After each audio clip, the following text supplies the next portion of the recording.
On my farm, where the horizon stretches wide and the air smells of diesel and earth, I've seen things that would make most folks raise an eyebrow.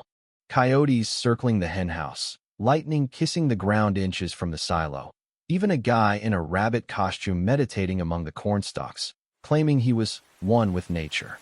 But nothing compares to the sight of a cherry-red Lamborghini tearing down my dirt road, its sleek frame grinding against every rock and rut like a diamond caught in a meat grinder. It didn't just pass through, it obliterated my Scarecrow in a storm of straw and dust. That was the third time. The first, I chalked it up to a lost city slicker, some GPS glitch leading them to my private lane instead of a vineyard or spa. By the second, I knew it was no accident. By the third, it was war. They came like clockwork, every Saturday, two sisters in their late 30s, loud and unapologetic, dressed like they'd raided a costume shop for a safari-themed music video. Neon crop tops, cheetah print scarves, sunglasses so oversized they could double as hubcaps. Vanessa drove, her face sharp and smug, lipstick smeared like she'd applied it in a windstorm. Lauren rode shotgun, always munching pretzels, gummy worms, whatever she'd stuffed into her garish designer tote. Their laughter hit before the engine's roar, a piercing cackle that carried over the soybeans and made the crows scatter. It started a month ago, right after I'd rebuilt the Scarecrow my grandpa taught me to make. Just sticks and straw, dressed in his old plaid shirt and faded jeans, topped with a dented tin can for a head. It wasn't art, but it was ours, part of the land, a quiet sentinel the birds respected. I did too. Then it was gone. Smashed flat, the shirt torn, the can crumpled like foil. I blamed a storm at first, maybe teenagers from town looking for kicks. But the tire marks told a different story, wide, low profile, the kind you don't see on pickups or minivans. 2 days later, I heard the roar, a sound that didn't belong here, like a lion prowling a meadow. From the barn, I saw it, that red Lamborghini, lurching over my rocky driveway, bottoming out with a screech that made me flinch. It swerved, aimed straight for the new Scarecrow I'd just staked, and plowed through without slowing. Straw flew like confetti. Vanessa hooped, Lauren clapped, and the car peeled out, leaving a cloud of dust that stung my eyes. I stood frozen, fists tight, my throat dry as the gravel underfoot. That Scarecrow wasn't just a pro pit, was a piece of my family, my history, and they'd crushed it like it was trash. I tried to be reasonable. The next day, I drove to their gaudy estate just beyond the county line, a tacky palace with fake marble columns and plastic vines. Vanessa answered the door, a margarita in hand, draped in a peacock feather robe. "What's up?" she purred, all fake charm. "You ran over my Scarecrow." "Twice," I said, keeping my voice steady. She blinked, then laughed, a sharp, grating sound. "That old thing? We thought it was just junk." Lauren appeared, chewing on a mozzarella stick. "Yeah, it looked like it was begging for a mercy killing." My jaw tightened. "It's on my land. You're trespassing. Destroying property." Vanessa rolled her eyes. "Chill, farm guy. It's not like we burned your barn." I left before I said something I'd regret, but something shifted in me. This wasn't about a Scarecrow anymore. It was about respect, or their complete lack of it. I rebuilt it. Same plaid, same jeans, but this time I sank the base deep and poured concrete around it. Not because I thought it'd stop them, but because I needed it to stand for something. They came again, and this time they filmed it. From the barn, I watched Lauren angle her phone as Vanessa revved the engine and yelled, "Time to retire, straw boy." The car surged, and the Scarecrow shattered again. Their laughter echoed as they sped off, the video already uploading to some app where shallow people trade likes for validation. That night, I sat on my porch, beer in hand, the sunset bleeding red over the fields. 3 times they'd done this.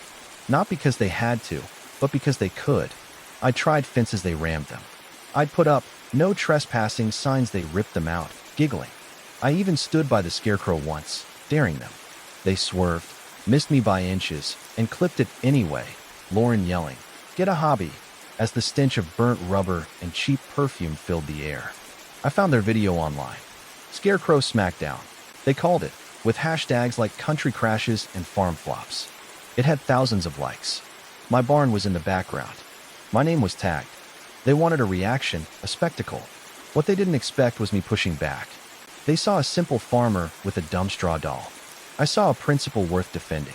That night, I dragged the Scarecrow's remains into the barn. I mended the shirt, cleaned the jeans, and stared at the broken pieces.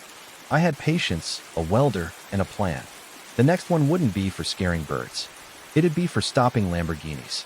In the barn's dim light, every creak of the rafters felt like a challenge. My grandpa's shirt, torn but still soft, lay across the workbench.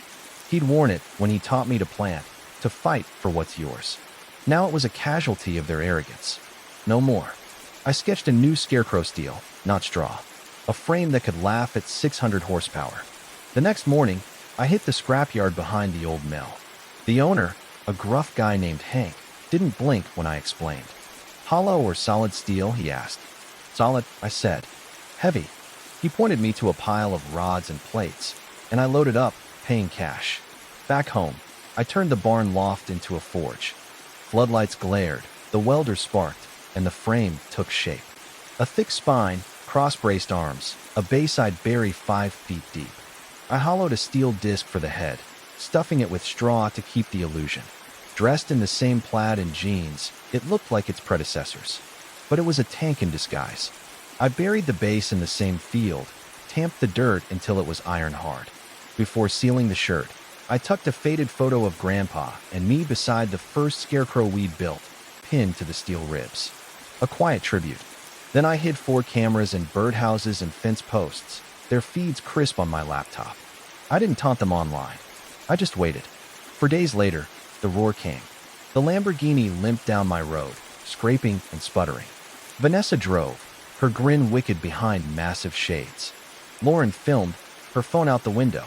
They wore outfits that screamed desperation. Vanessa in a skin-tight zebra-striped dress, Lauren in a neon floral muumuu that glowed like a hazard sign. Is that the same one? Lauren shouted. He's obsessed. Vanessa laughed. Ready? Go. The car lurched forward, tires slipping on gravel. The cameras caught it all. The reckless speed, the smug glee, then the crash. Metal screamed against metal. The Lamborghini's front crumpled, a headlight shattered, the hood buckled. Steam hissed, and the engine died with a pathetic wheeze. They'd hit a wall. The sisters screamed. Lauren's phone hit the dirt. Vanessa stumbled out, her heels sinking into the soil, cursing. Lauren coughed through the smoke, staring at the wreck. The Scarecrow stood, untouched. What the hell is that? Vanessa shrieked. I walked out, hands in my pockets. Just a Scarecrow, I said. Same as always. Her face went purple. You set us up. You sabotaged us. I tilted my head. You drove $1 million car into my field. For times. Who's sabotaging who? Lauren, still filming shakily, went pale.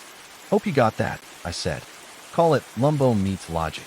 They stood speechless, the car smoking, the Scarecrow looming. I turned and walked back to the barn, leaving them in their ruin. The tow truck took hours. The driver gawked at the Scarecrow. What did they hit? Just a Scarecrow, I said. He laughed as he winched the mangled car out, its undercarriage shredded. For 3 days, silence. No sisters, no videos, just birds and peace. Then a note appeared under my gate, smudged and torn. You think you're smart? Wait till the internet sees. They wanted a fight. I had footage. I posted it, unedited. 2 sisters meet an unbreakable Scarecrow. It showed their arrogance, the crash, their shock. It exploded 3 million views, then 10. Comments roasted them. Who drives a Lumbo through a farm? Scarecrow for MVP. They called it Iron Jack, a legend born. Vanessa tried a rebuttal video, whining about farmer sabotage.